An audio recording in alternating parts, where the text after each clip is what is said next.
Alright, YouTube, a quick military ration update. I didn't get what I was bidding on. It went just a little bit higher than I wanted to go. It was actually an entire case of mid-60s era C rations. They would have had the old cigarettes and all the really weird old food. My plan was to resell a few of them to cover some of the cost, send one to Steve, as well as review several of them myself. But when it gets up towards $400, that's a little bit beyond what I'm willing to pay. I'd rather spend like 20, 30 bucks and get like maybe their Polish rations listed on there, some cheaper French rations. I think I'll get a couple of those instead. Do some more foreign food. I want to see if I really get into the the military food stuff before I spring on something that's quite that expensive. Now, but it's time to talk about Brazil because they're making a wise move here. They've instituted a constitutional amendment guaranteeing austerity for 20 years. This is great. This will potentially help their economy, but it needs to be coupled with some things. They need to, if you're going to overhaul your economy, leftism didn't work. It's siphoning your country's productivity. It's fucking around. It's driving you into debt.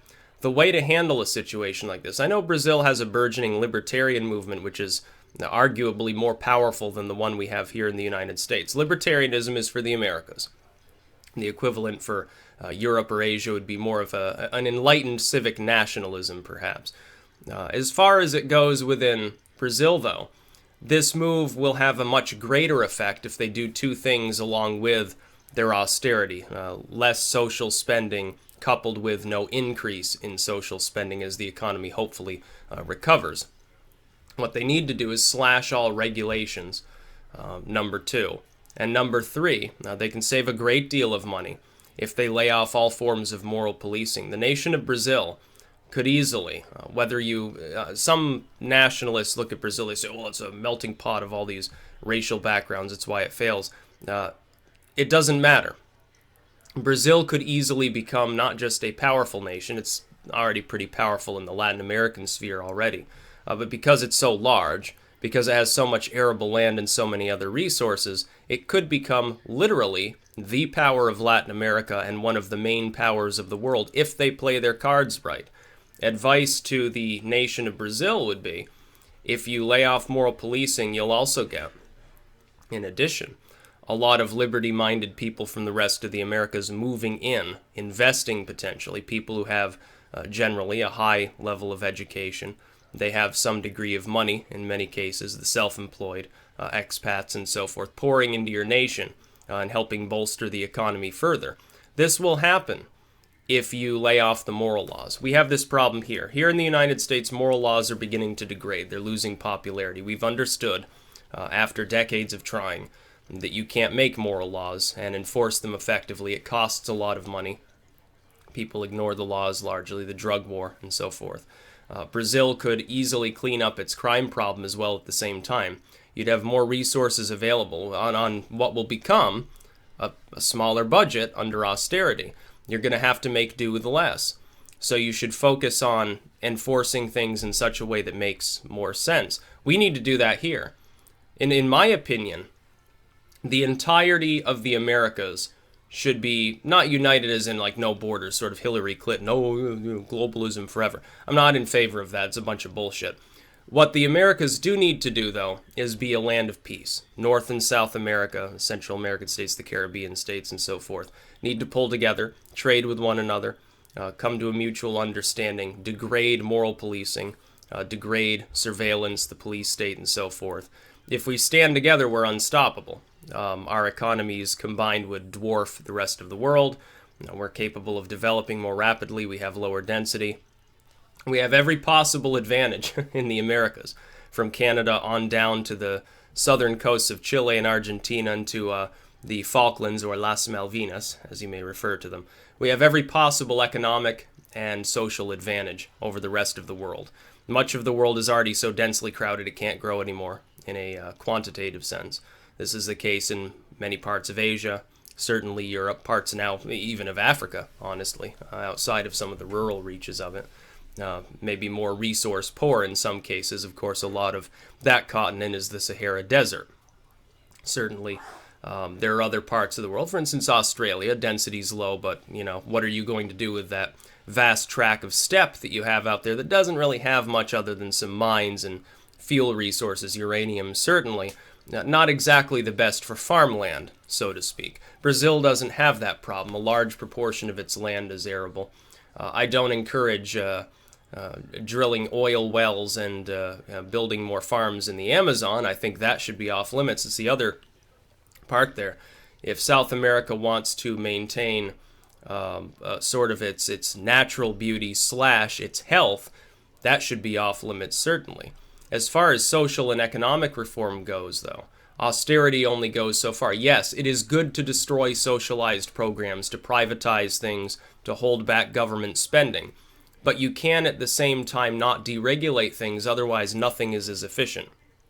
If you slash the regulatory burden on your culture in the form of moral policing that's scaled back, on business in the form of lowering taxes, getting rid of certain regulations altogether. Environmental regulations are the only ones that typically make sense, and even then sometimes they become bureaucratic and convoluted. You can really restore your economy to not just a working order, but make it perhaps the fastest growing economy in the Americas. Brazil would do very well. It would rapidly develop. You wouldn't have what you have now, which is a lot of outlying urban areas are essentially ghettos in South America. Not just in Brazil, but in South America at large. Venezuela's commie block from side to side. Everything there is basically socialized. We see the problem with socialism in Venezuela. Essentially, it's communism light. It's communism with a happier face. It's communism that forsakes the visage of Mao or Stalin or something like that, while doing exactly the same thing. What you have there is central planning. State control of all resources. The state operating at a whim. There's nothing to constrain the state.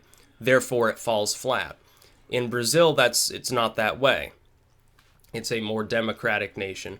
It's one that's been led by the far left for a long time, and that's why it has economic problems. We have similar problems here to a lesser degree, in the form of, while we have built up an infrastructure that's certainly more formidable, while we have advantages in terms of what resources are here, we're slowly draining away the productivity that we built up for several generations on social programs that do not actually add anything to the economy. I've already spoken about replacing the entire welfare state with a guaranteed income.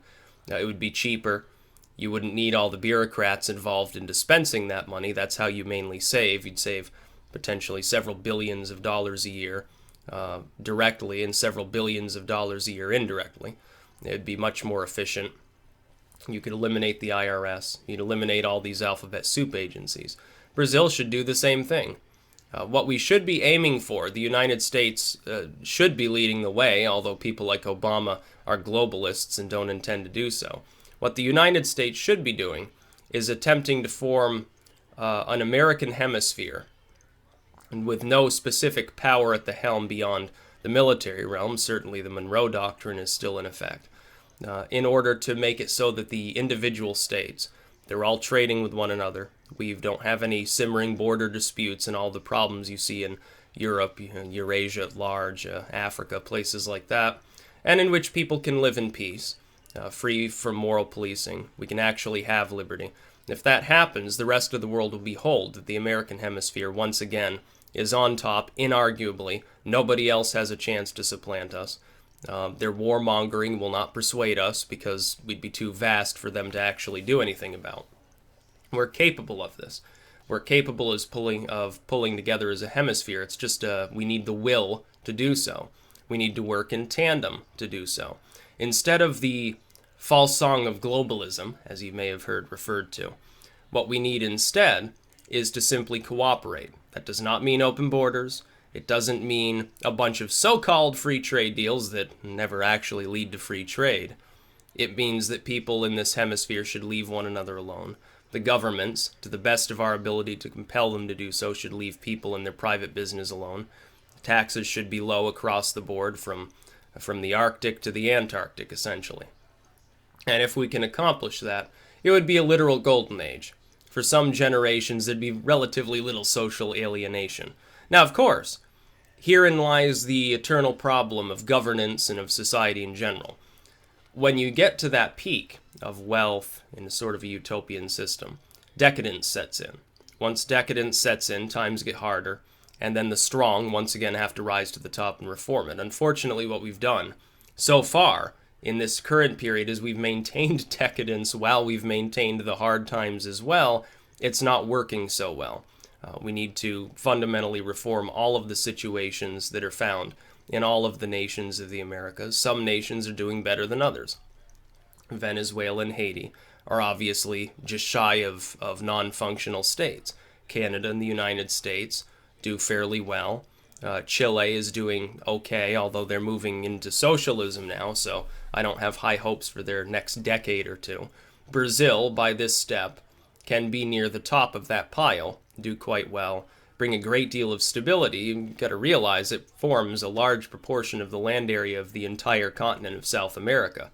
If Brazil does well, its neighbors are going to tend to be more stable as the result. Certainly a destabilized Brazil would not do anybody any good down there. Wouldn't do us any good either. We all share a hemisphere. It's like Europe. Europe has tried the confederation sort of thing, the currency bloc, the military bloc they're proposing now. It doesn't work. Their open borders situation, and not only will we get along and travel freely, we will pull together and become one superstate. It doesn't work. Any attempt to institute that here would fail as well. But if you simply have all of the nations together in a diplomatic sense, and they're trading together, and they're trying to help one another out to keep one another stable. Somebody falls in hard times. There's a shortage of rice in Peru. Somebody sends them aid. Then maybe the Peruvians, later on, they send, beans to somebody else who has a bean shortage. And so we stabilize one another through that virtue. If that can be accomplished, we can largely ignore the rest of the world. Who gives a fuck what happens over involving China or Russia? Let them dick around if they want to. That's their hemisphere. It wouldn't matter anymore. We'd be on top. We'd be king. By which I mean the Americas at large, not just the United States. Brazil is taking an important step, but it needs to go further. You can't simply have the austerity. Greece has tried this before themselves. You can't simply institute austerity and still have all of this other shit that you have to pay for. It doesn't work very well unless it's coupled with deregulation. But it's not within the will of any socialist nation to do so. That's where Greece fails. That's where Italy fails. That's where Spain fails. It's where Brazil can succeed if they take the right steps. All burdens on private business entrepreneurs, significant taxation needs to go the way of the dinosaur. And to make up that difference so you don't run into debt, what you do is take a bunch of laws off the books that deal with moral policing and things of that nature, the mindless bureaucratic regulations that don't really help anyone. You need to go through it with a fine-tooth comb. One thing that's been proposed here, I know, and that can work literally anywhere, is sundown legislation, a sunset ordinance. Essentially, laws that are not reauthorized individually and explicitly every once in a while, every 2 years, every 4 years, whatever it happens to be, go the way of the dinosaur. They're taken off the books. It slims down your legal code. It keeps it to the basics. Government was not meant in any realm of human imagination to govern every aspect of everybody's life from cradle to grave, instituting itself as the intermediary of all mankind in every trade, in every monetary transaction, in everything that somebody says, everything that somebody does. So Brazil can reap the profits of a deregulated system, but it has to go far further than just austerity. And that's what I've been suggesting for some time here. It's not a matter of, we're going to shrink government spending. Okay, that's fine. That helps the economy, certainly. But you have to go a lot further. You have to literally peel back layer after layer of bureaucrats. You have to slim down the legal code. You do have to slash taxes while you're slashing spending to stimulate everything. It's not like a stimulus where you write everybody a check and they go out and buy cheap shit that's often foreign made. That doesn't work. That's why Bush's stimulus failed here. You need a permanent stimulus. You permanently slash the middle and lower class tax rates. You permanently hold back and cap government spending. By virtue of that, it's not necessary. Then you reduce intervention in general. You restrict it to a few necessary areas.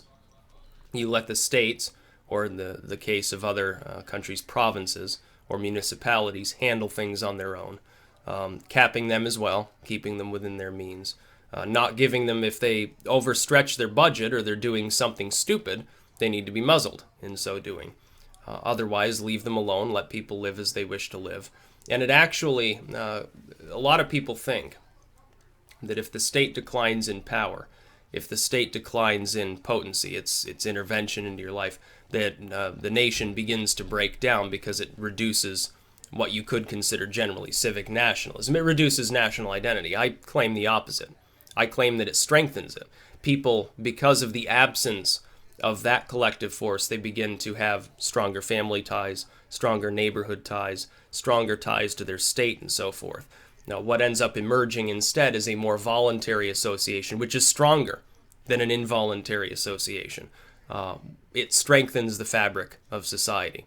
The government of the United States, like the government of Brazil or any other country, does a few things that it's supposed to do. Maintain a military. Maintain critical infrastructure. Not every infrastructure project is created equal. We've heard bridge to nowhere and so forth. Some of these things are just pork barrel spending. Then you've got well-traveled roads and rails and so forth that are actually intrinsic to the continuing function of your economy. There's a big difference between the two. Maintaining some degree of social stability. Obviously, you don't want a bunch of homeless people wandering around, a bunch of people getting sick because you don't have any preventative medicine. But we've gone so far beyond those rudiments that are actually necessary to maintain social fabric that what's begun to happen is that social fabric has begun to break down anyway because government is all prevailing. And it alienates people. And it costs a lot of money. In turn, depressing the economy. In turn, depressing people from buying U.S. goods here, for example. Buying Brazilian goods in Brazil. Buying goods made domestically anywhere else. Trade doesn't need to occur on a whim with the government manufacturing a reason to import goods that could be created cheaply internally. It's not necessary. The idea of globalism to draw all nations together relies upon unequal trade. Globalism is prefaced by screwing around and micromanaging economies, really, in such a way that it becomes impossible for many things to be created internally for consumption. They have to be created externally, drawing the two economies closer together. That's where globalism comes from. It's all about the money. And it's not a good idea. It doesn't help the lower classes. It doesn't help them rise up. It doesn't help the middle classes. It doesn't help them keep a job or make headway. It doesn't help most of the rich. The employed rich, that is. It helps the money managers. It helps the banking class, the CEOs, and the political moneyed elite. Those are the only people that benefit from it. That's less than 1% of the population. We're talking the people, the creme de la creme at the very top, the plutocrats, we used to identify them as. We don't need them. It's not necessary for these people, even in a society, to, strictly speaking, exist at all. The government should be a slave of the people. The government should be constrained significantly. I said before, government is like a mad dog. If you have a pet dog, it's just constantly angry and aggressive. You keep it on a tight leash, and you command it well, and it's an asset to you. It'll rip your enemies apart if you unleash it. But you have to keep it on its leash. You have to keep it muzzled. You have to keep it well trained and well fed. Otherwise, it just gobbles up everything in its path. That being said, though, unbridled, uncontrolled, turns around and rips your throat out. And it collapses the state around it. This has happened over and over and over. Look at what happened to Rome. Oh, glorious Rome. We got huge population. We got all these resources. We're vast. We got all these walls and towers and stuff. Who the fuck's gonna fuck with us? Oh shit, we just got sacked by barbarians that we formerly were paying off to kill our enemies. Oops, I wonder how that happened. It's decadence.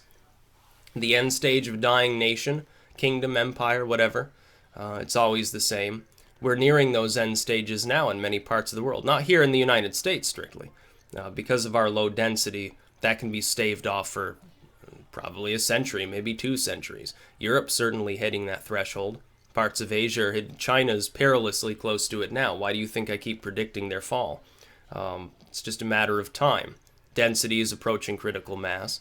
Decadence is set in. The middle class is grumbling for more consumer goods to the point at which they have to export labor to Africa. They're dying.